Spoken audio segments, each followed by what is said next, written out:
Hello, and welcome to another edition of Tim's Notebook Comic Book Tutorials coming at you. Another one that's going to be a really good subject to tackle. It's for all the writers out there. It's concerning putting in a character bio for every major character you have. Now, here's the setup. Here's the situation, okay? Tell me if you've run into this problem before. You're in the middle of telling your comic book story when you're just absolutely stumped as to what to write next. What's the next development? What's the next action?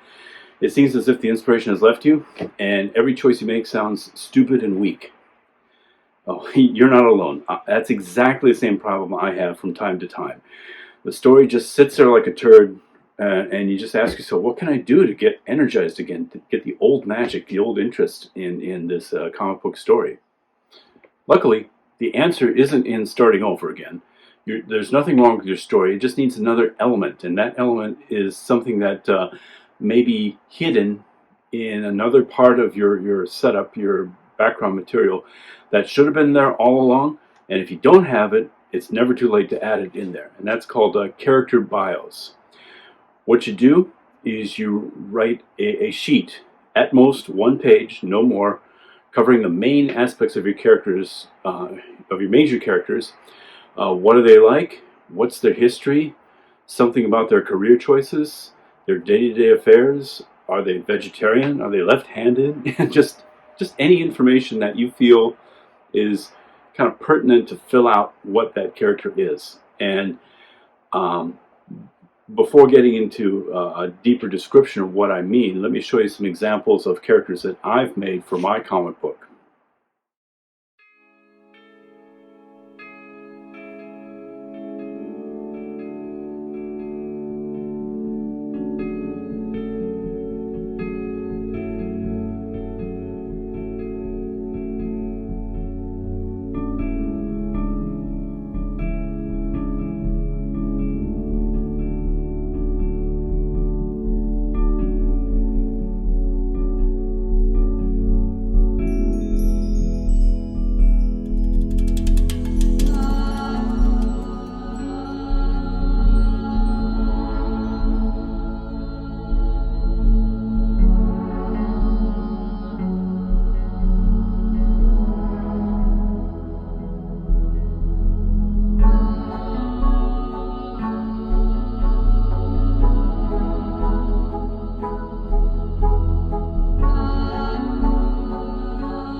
So how does that affect the story? In the basic terms, like let's say you have a story and a progression, a path that's going down, and you're not sure of what direction it should take next, think about the character that's in that story. It could be the hero of your story, the main character, or it could be a side character. Is that person, let's say, a lazy person, or is that person generally a high energy person? Maybe a lazy person will pull the story out, not that as much will happen. They'll stay in the cafe or the coffee shop and they won't really take any action, or they'll stay in the bar and have another drink, or they'll lay in bed and just let the day go by. Or you might have a high energy person who's right there first, almost too early, all the time, right on the spot. Just thinking about stuff like that can really affect what would happen next in your story as it progresses. Another example would be either like a brave person or a coward. Like let's say you have a darkened house, a building where there's supposed to be a ghost, and the person is scared, and he's a coward, and he's trying to hide from the noises that he's hearing. So he knocks over a broom and makes even more noise for himself, and now the thing that's in the house knows that he's there. Okay, or let's say you have a brave person in that very same situation who goes into the haunted house and turns on the flashlight and has the baseball bat and says, "Show yourself!" And whatever was making that noise in the house has run away, has gone out the window and is running down the field. Those are two different circumstances that are completely different with the same situation, but the big difference is the character that you have has two different kinds of personality. You have one who's brave and one who's a coward. How a person will react to circumstances based on that one-page write-up is what's going to determine what gets done and what doesn't get done in a story. And to wrap up here, it's a really quick tutorial. I'm going to run you through just the first couple of panels, a few pages in, of the first chapter of my comic book, Mayfield 8. I hope you enjoy it.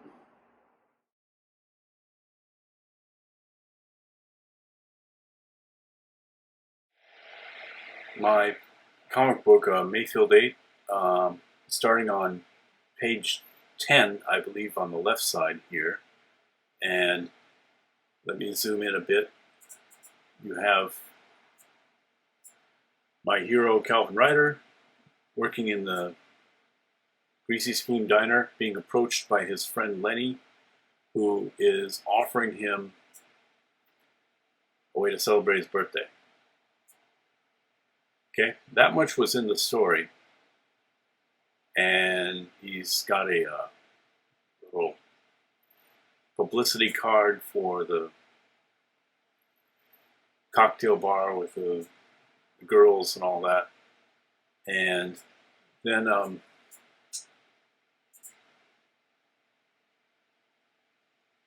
he comes out and shows Calvin the motorcycle that he fixed.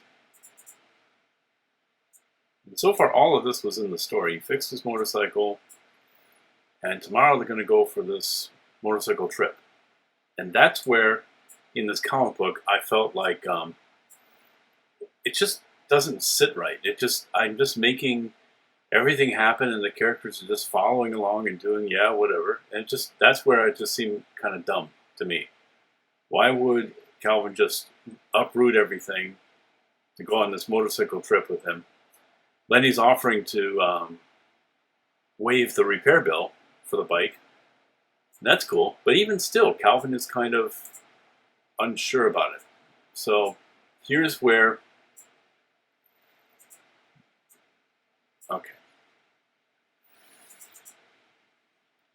Here's where I decided to trust my instincts and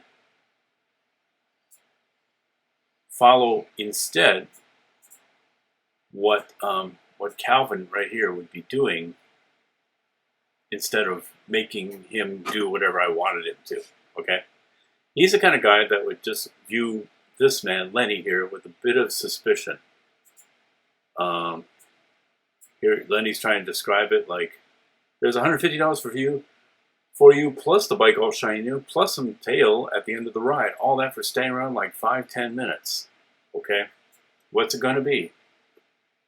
Tina, the waitress, is getting angry, and she's saying, "Calvin, get back in there. We got customers."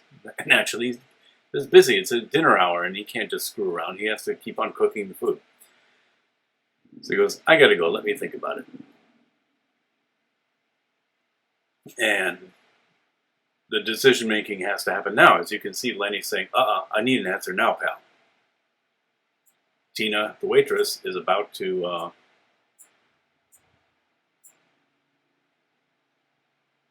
make a big mess here. She's about to make a spill. Calvin counteroffers, and this is crucial right here. Okay, this is not something I wrote in the script, but suddenly Calvin,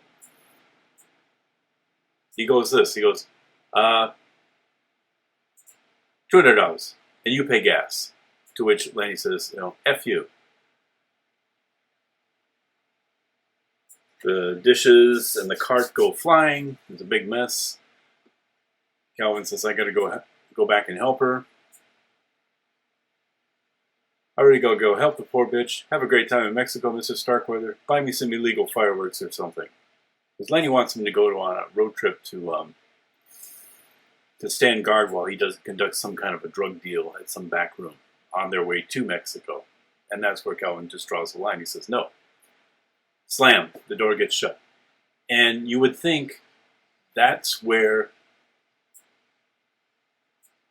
the comic book ends, right?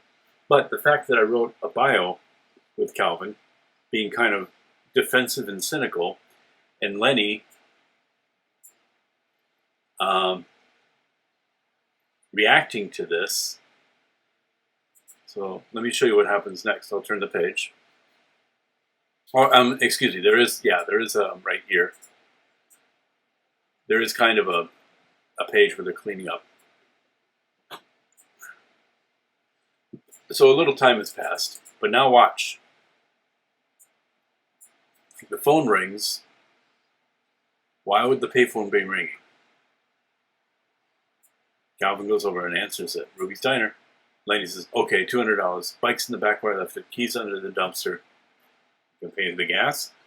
Meet me in Socorro tomorrow by 12 noon. There's a dive taco shack named Rutella's. Can't miss it. If you're on time, I'll pay gas."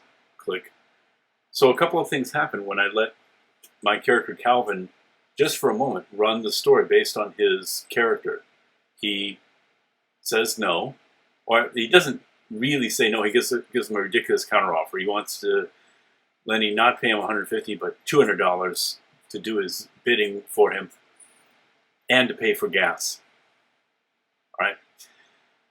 So the fact that the payphone's ringing, and Lenny's calling him back like an hour later or so, and agreeing to his terms, and that Lenny here is calling from a payphone.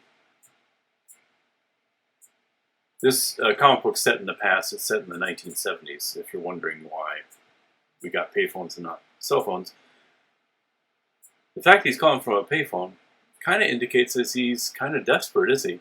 And even more so, as we turn the page, and you see in the upper left corner here, he's happy he got his way with Calvin.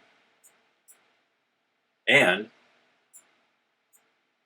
he never left. He never left.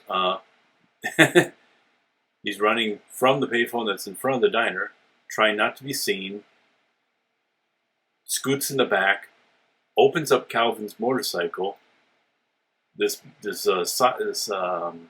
shoulder satchel, this tote that he's been carrying around the whole time that we saw this character. Now it's revealed what he has in there. He has cocaine, and then he's taking two of the bags and putting the cocaine in the toolkit luggage or toolkit compartment under the seat of Calvin's motorcycle.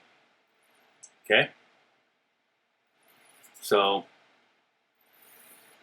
the interesting thing about that is that all these occurrences in the story would not have happened had I not made Calvin right here just slam the door in his face and say, "Nah, I don't think so." Or again, I'm sorry, I keep saying that. He didn't exactly say, "No, I don't think so." He said, "I want more money and you pay the gas." So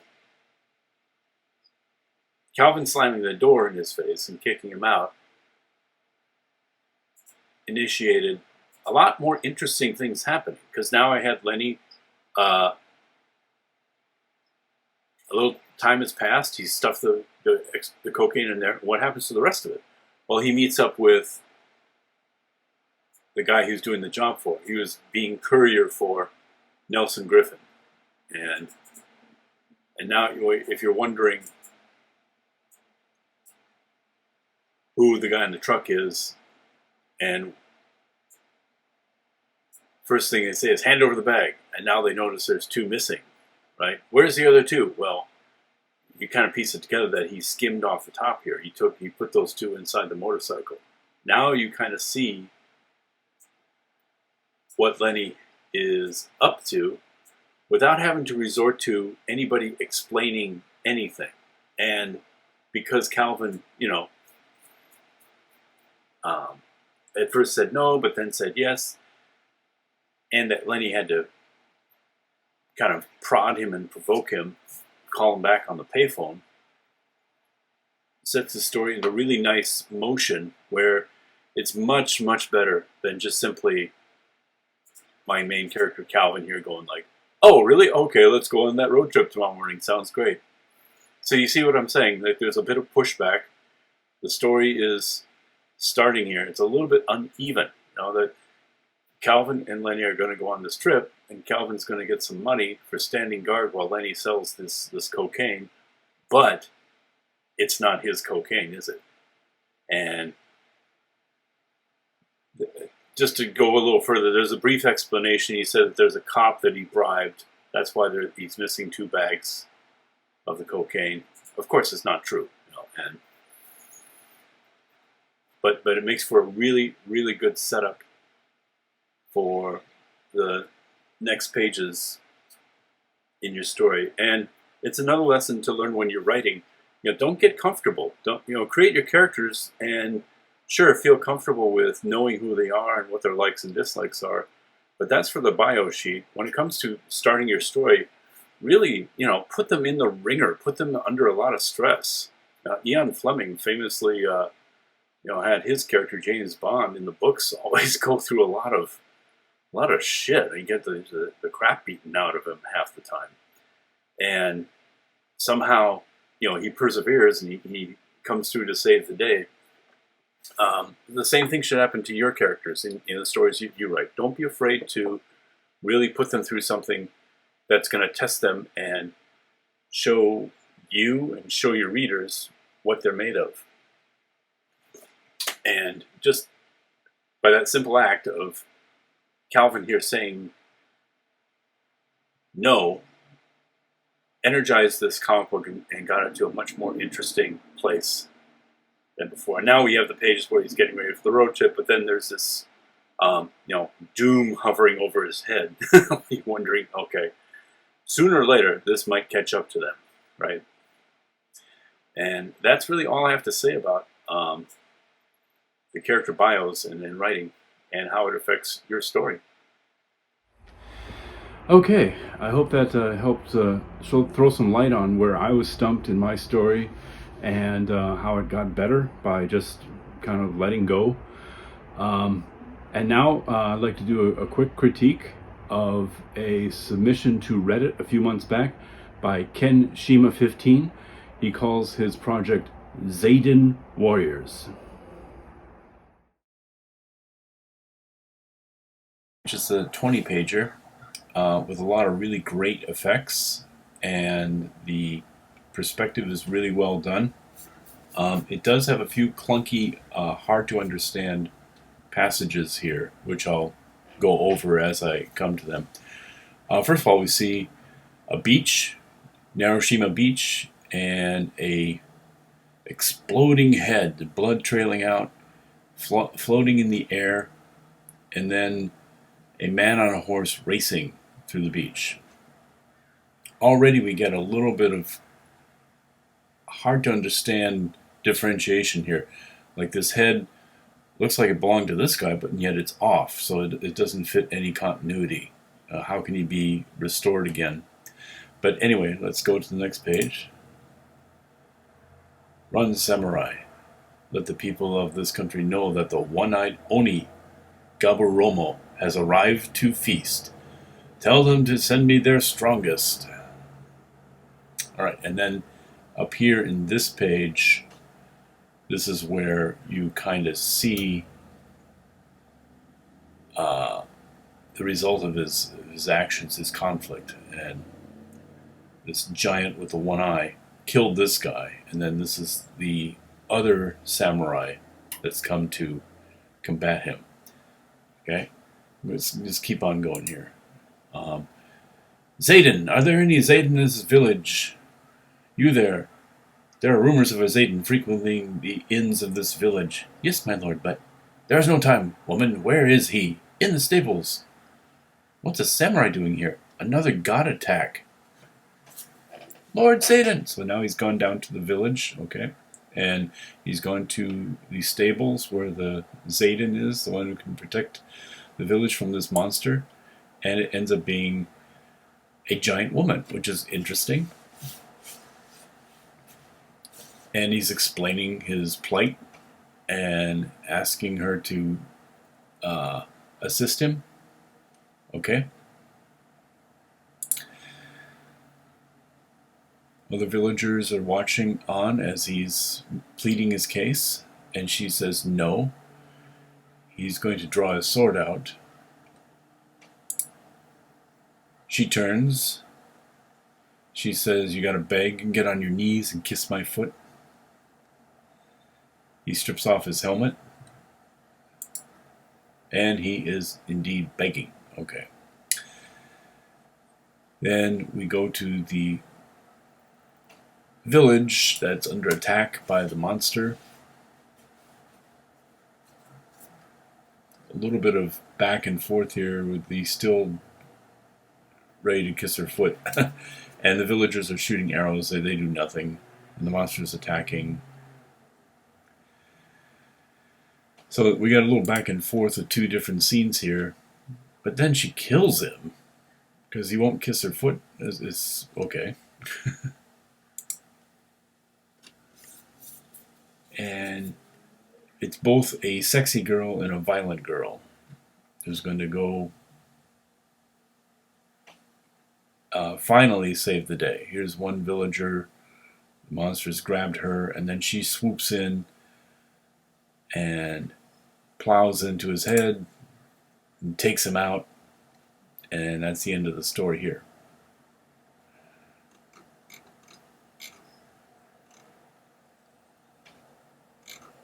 So let's go right to the beginning. Okay. Let's run down some of the successful things here first. The motion here is really well done. I like the speed. I like the really nice blend of found footage. This is photographic work that's been distorted and posterized. It blends very, very nicely with the animation. The details, I can understand the details that are here that are subtly telling the story. Like a hand sticking out of the mouth of the monster, that's all you see, okay? And then a pullback, and now you can see the monster. And then the result of his destruction, like the horses appear. Okay, that I can get. And then, let's see what else. Yeah, again, more the photography here on this panel on the right side. It's really well done. The angles, the perspective. Not so sure about the eyes in the dude up here in the upper corner. They seem a little bit cartoony and out of scale. But that's okay. It's just, I guess it's a case of my taste.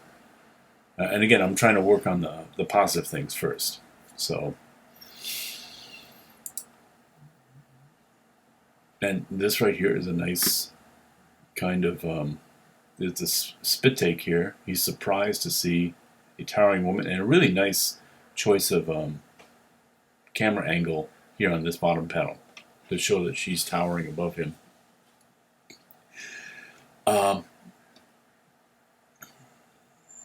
overall a very nice cinematic approach, and the details. There's a lot of detail in the background, but you chosen like a kind of posterized, colorized palette that helps it to subside into the background to not interfere with the action. And then we go to the fighting here. Let's zoom ahead, fast forward a bit. This right here in this panel on the right side with the motion lines does really send off the idea of there's a fight and a conflict. The dirt in the air gives you a sense of atmosphere. And this right here, this right panel, is really well done with the blood spatter. That shows just a high degree of violence and just it's just awesome. And also, like, the characters are kept in scale really well. A big character is big, and a small character is small, and they don't. I can't see any anatomical problems. You have a really good way of rendering the human body, and overall, the colors are nice. But now, let's talk about the problems here. Okay, first of all, iconography. You have a habit of copying two characters looking so similar that it's really hard to read your story.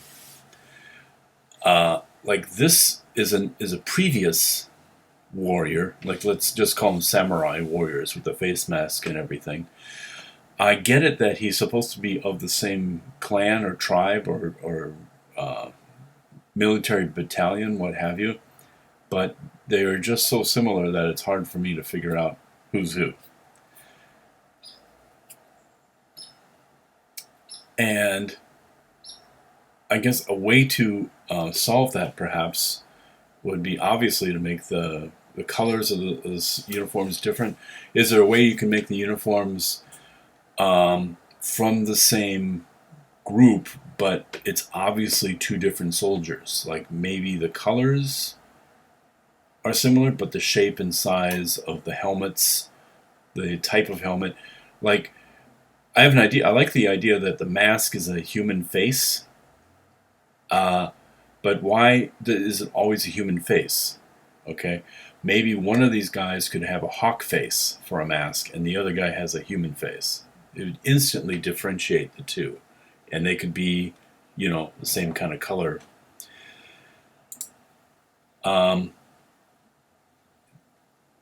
Problem with the word balloons here.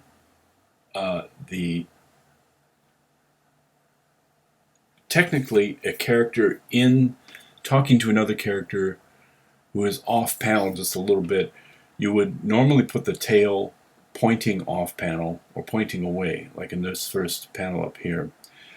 The second one, he's talking. Okay, so you have the arrow pointing at his mouth, but it's also pointing at the hand. And I don't know if the dude inside his mouth is talking like he's left alive a little bit. That was my first take. I read this for the first time going, wow, he's holding up pretty well, considering he's being chewed and eaten. Or this is a monster effect where he's going to come out of the mouth and he's like a humanoid monster. So again, it's just not enough information here to make it very clear as to who's talking to who and what and why. So in the second panel here, maybe a completely different approach where the hand isn't interfering with the story. And the carnage that this monster did over here, again, I get it, I understand it. Maybe letting the monster stand, admiring his carnage, would connect this better.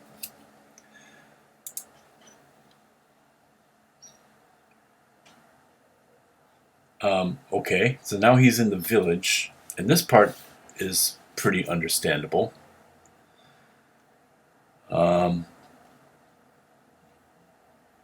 Down here, this bottom panel right here, Lord Zayden, he's calling out. I think I would have put this word balloon in the upper left corner here instead of down in the right corner, because the word balloon is really blocking out some visual stuff that would help just aesthetically make the panel better.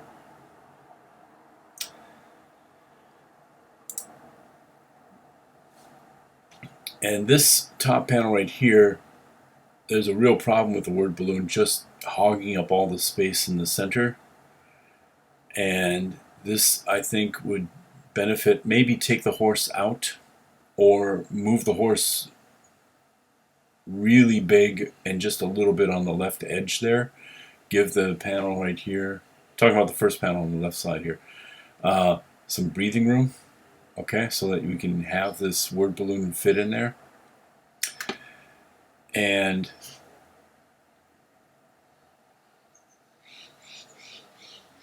the rest is okay here.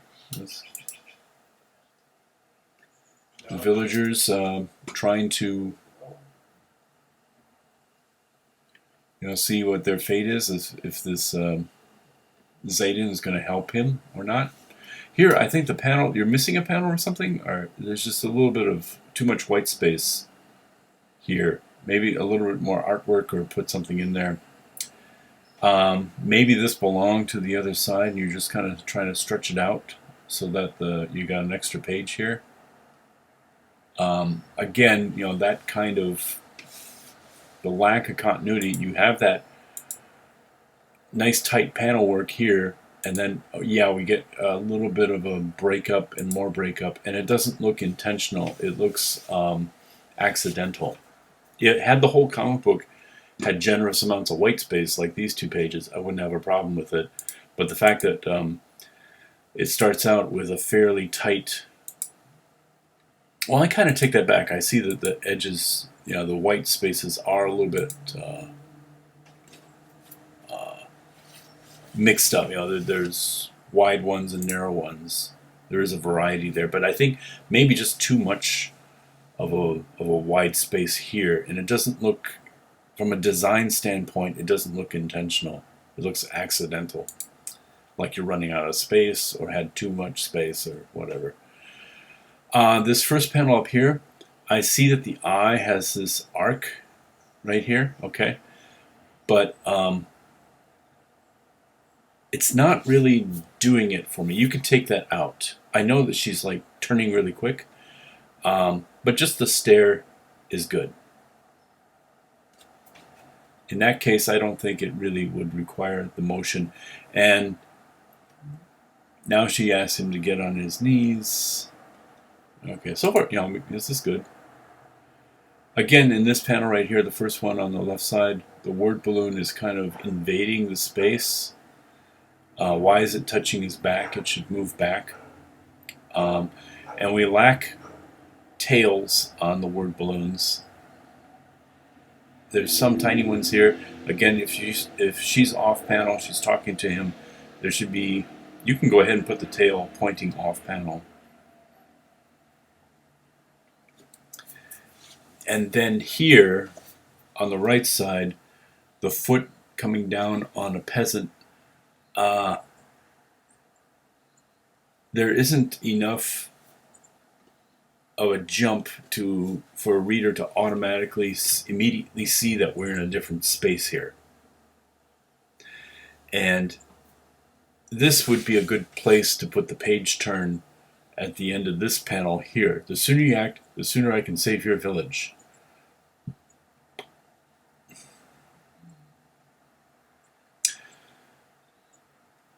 Okay. And now we're back again here where he's supposed to kiss her foot. So there's this back and forth and back and forth. And I think that you could have just stayed in one scene the whole time. Cinematic effects like flashbacks or flash forwards or jump cuts. They're really tricky in comic books. They're hard to pull off. And a lot of the times, like in this case, the cuts aren't working for me and they're creating a bit of confusion. The idea is, even if it's just a bit of confusion and it would take just a moment or two for a reader to understand it and move on, that's still not good enough. You really want to smooth it out and make it very easy to comprehend, and maybe give up some of the cinematic things that you're thinking about. If you really want a cinematic approach, then set aside more time and make this into an animation then. Okay, and go for it. Make it an animation, make it move in time and jump cut back and forth. Comics is a medium where the reader is supplying the time and the pacing, and they are going at their own rate. And to keep it, I'm not calling it dumbed down, but keeping it where there's fewer question marks that they have to, fewer speed bumps that they have to go over to understand. Then you made a more effective story, and the story itself starts to shine through. Doing stuff like this, like jumping back and forth, muddies up the story. It makes it difficult for a reader to understand the implications happening to the village and the reason why the hero, in this case the giant woman, needs to come and save the village. The man's being stubborn. He's not helping her. He's racing at her. These are really good passages here for fighting. And then, in terms of the characters' actions in the storyline, I don't really get this, why she has to be so violent to him. All he did was refuse to kiss her foot, and now he's coming after her. Again, why did he come after her? It's a little bit unclear, because it's funny, because the monster is supposed to be the most violent thing, and this Zayden woman, she's actually the most violent thing so far. So there's that little thing, like the level of violence doesn't really match the danger. These villagers that see this crazy, sexy woman who just killed this dude. And then this detail here on the right side with the Oni monster, this was cool. The mouth in his stomach, and it's a sister, I guess. That should have been on the first panel. That should have been made very, very clear that he has two mouths. That's the way I would have done it. I wouldn't have hidden this feature about him, unless there's a longer fight scene and the mouth in the stomach has a way of being a secret weapon for the monster. Then, yeah, I would consider maybe hiding it and keeping it a secret thing. Other than that, show everything in the first panel, because the reader needs to be given as much information as you can get. And monsters, one by one, eating all these people. He's going to save the woman because he wants to turn her into a bride, and then the mouth and the stomach wants to eat her. That's cool. I like that. I wish there was more panels about that, because that's interesting and horrific and violent at the same time, and strange. And again, the problem we had, like with the samurai in the beginning, the Zayden girl comes in to save the day, but she looks too much like the victim. And this, on this right side here, the victim's being held up, and he dropped her. She's way over on the right now in the second panel. But it's still not enough difference between the two to understand that this is a different person. It just looks like he grabbed her, she just suddenly got out of his grip and punched him in the face. So there's a bit of confusion there. And then the last page here, she saves the day. And again, yeah, these two women, I can't tell who's who, really. They're both wearing grayish, skimpy costumes, and they both have from brown to reddish hair. You're a Zayden? Thank you. Get lost. Boom, boom, boom. Okay. So those are the problems. The continuity and the storyline were kind of hard to understand. The jump cuts, and finally, like, the level of violence doesn't really match. I'm not saying I'm against violence. I'm just saying the big bad stuff really happened at the hands of the so-called hero who's supposed to save the villagers. And the monster kind of gets put on the back burner. The monster isn't really the most dangerous thing. So, Kenshima, if you think about how much power your hero can have versus how much power the monster has, and keep a better continuity about that, and keep more aware of making it easier to identify who your characters are without drawing them so similar to each other.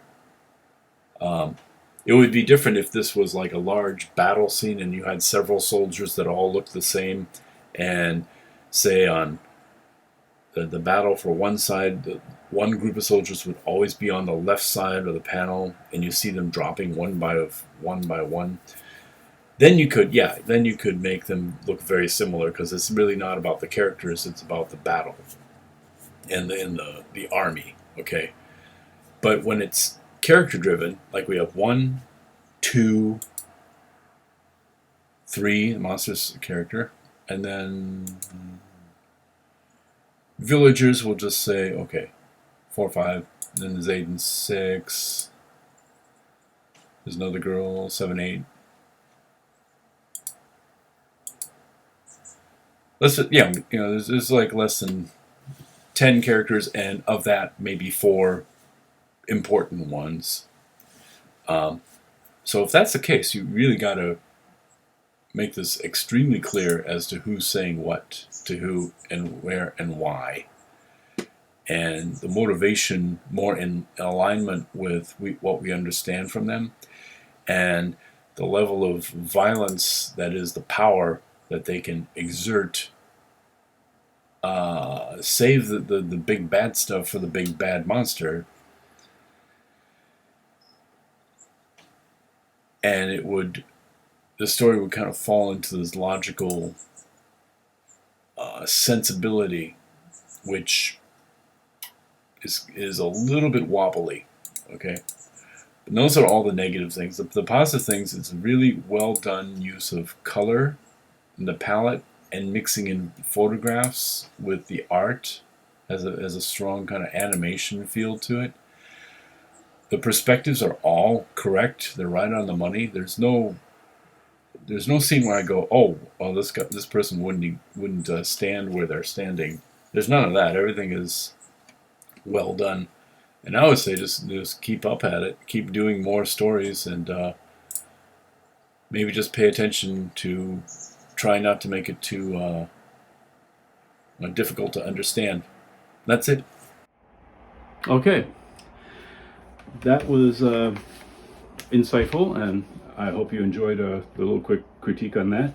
Always remember that my comic book, Mayfield 8, is available on shop.timsnotebook.com. I have a Kickstarter that, as you see here, there's 4 chapters. It's a 6-part, 6-chapter story, and the last 2 will be happening on December of this year on Kickstarter. Keep looking on this YouTube tutorial, and I'll give you a heads up on the startup fundraising page, so you can get an early heads up as to when that starts later in the fall.